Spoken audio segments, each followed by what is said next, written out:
April 9th. Welcome to Lambspun Live. The most exciting thing for me today is showing this absolutely gorgeous restored wheel that belongs to Joan Berryman, who is here today to receive it. And Dan did a beautiful job. This flyer was actually cracked, but he was able to restore it. You can hardly even tell there was any issue with it. Very normally, a wheel from the 1800s does not even have this piece anymore. They typically are discarded because they get broken after years and years of spinning flax. But this is the original bobbin, the original whorl, and the wheel was able to be restored, beautifully finished. But you can see all the little original little nicks and the use that lovingly went into this. It totally is typically used for flax. This is the distaff, which you would normally have flax on. We put some merino silk to just, test it and make sure it was spinning correctly. But Joan, tell us a little bit about the family history, if you know. I don't know a whole lot about it. It's belonged to my friend. We'll call her Myrtle, so those of us that know her know who we're talking about. It was her great-grandmother's.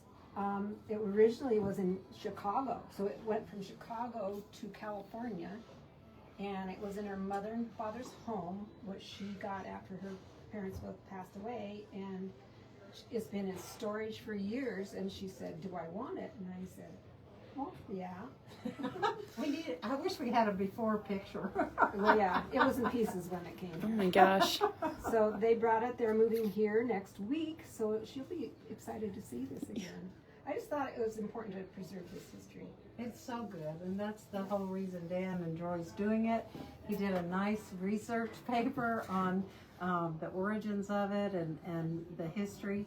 And one of the most amazing things is that there is currently in New York in the Smithsonian a wheel that looks identical to this from the 1800s. So there probably were not a whole lot of these made, but this one has a good neighbor in the Smithsonian. And now it has a home in Fort Collins. That's right. So you can call your home the Museum of Berrymans now. True, very true. So Joan is going to take our Learn to Spin class. Mm-hmm. She'll have a whole Yay. series of classes that we're going to give her complimentary classes. And so this is not an easy wheel to learn to spin on.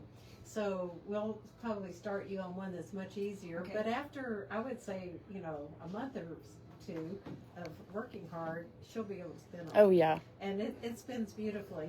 Has a teeny orifice, so it's meant for very fine yarn. But I tried the merino silk, so you don't have to spin flax, and it works beautifully. Yeah. So we also wanted to show just a few things we've been working on here. Many of you have met Shauna, who is one of the weaving teachers here. She also teaches crochet, and she has completed this adorable bamboo and silk bandana, and there's going to be a make and take on April 19th. So Izzy is working on a flyer for it, so when you come in the store you can pick that up. And it's basically a pretty short, maybe a couple of hours project. You only need to learn how, or to know, to make this, you'll only need to know how to do a chain, a single crochet, a double crochet, and she'll show you how to do the beads. We're suggesting in the make and take that you will be plenty far enough along that this will be a real easy completion project that you will have no trouble with. I love it. And I love the beads on it. And we have some gorgeous new shades of the bamboo silk. It's just one skein to make the bandana scarf. We do have a pattern that she wrote if you're not from here and would like to even make this. These are all shades of bamboo silk. These are $33, beautiful floral colors, perfect for spring, 50% silk, 50% bamboo, 210 yards of skein, and it literally you can just make your shawl until you're finished with the skein, and it'll be just like the one here. It'll be gorgeous. It will be. So that's coming up April 19th. We've been doing some daffodils Yeah. spinning. So Izzy and I have been plying cumulus cotton with another silk blend for a lady in New Mexico, Albuquerque. And she literally described what she wanted as daffodil colors. Well, I think this is perfect. Daffodils are bright. They vary from bright yellow to orange, and we've got a beautiful collection of yarn to send her. She'll be making a vest with this yarn. Oh my gosh. This is another one of the hand-spun yarns that's just recently completed. It's a combination of these two, the Noro and our hand-dyed Mega Prism. And then we fluffed in some Texas curls from a mohair baby goat. So That's this gorgeous. is another really pretty one. This is a bulky yarn, 135 yards, and it's going to be fun for somebody's project. Yeah. Izzy has been spinning her rabbit, Yes. who's named Fig. Yes. And But this is not fig. this is not Fig. Okay, so this one is the silk Yes. dyed with our latest fiber blend. So this is a merino silk blend. You can see the gorgeous colors here in lavender. And these two skeins were just completed. She plied it with our hand-dyed silk, and boy, is that magnificent. Yes. These are lovely. Do you know how many yards you got? A lot. So- Quite a so bit. These are hefty skeins. Each one of them is 4 ounces of fiber. That's all I could remember. It's gorgeous. So this will be featured in the Savings Club that's coming up. And what a nice pop. So lavender Yes. and this beautiful daffodil. canary or daffodil color is the perfect complementary color to the lavender. So Yes. we'll be featuring both of those shades.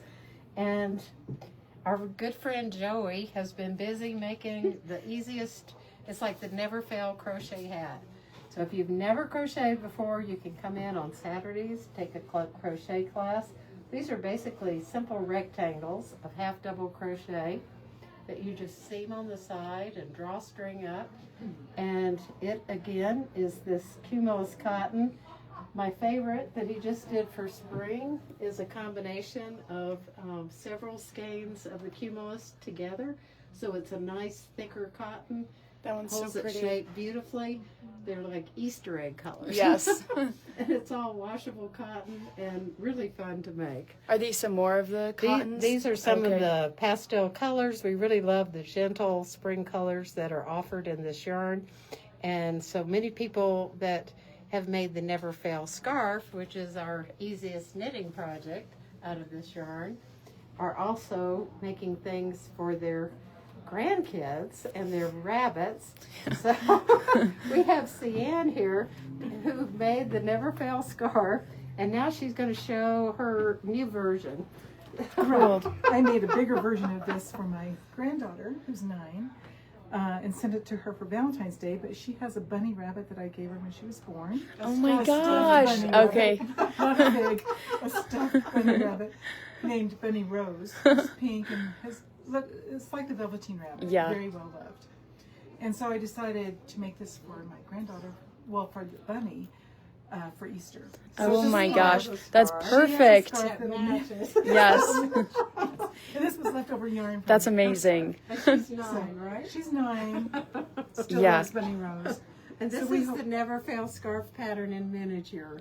So with That's your so leftovers, cute. You can make one for the adult or the child, Or the and the stuffed one bunny. for the Yeah. stuffed bunny. So we love it. This is Yeah, great. it's fun to do. Thank you, Thank Cia. you. And is there anything else we've forgotten? We I have don't to think show so. Jan Oh, Rashid's yes. sheep.